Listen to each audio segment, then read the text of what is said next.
আমি এখনো বাড়ির কাজ সম্পূর্ণ করিনি। I am yet to finish my homework.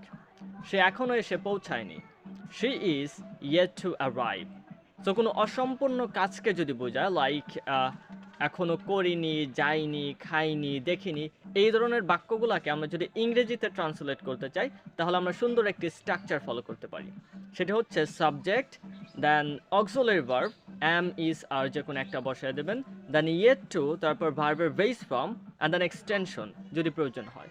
চলুন আমরা কয়েকটা বাক্য বানানোর চেষ্টা করি। আমি এখনো কলেজে যাইনি। I am yet to go to college. আমি এখনো তার সাথে দেখা করিনি।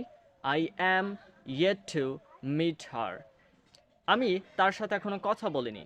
I am yet to talk to him or her.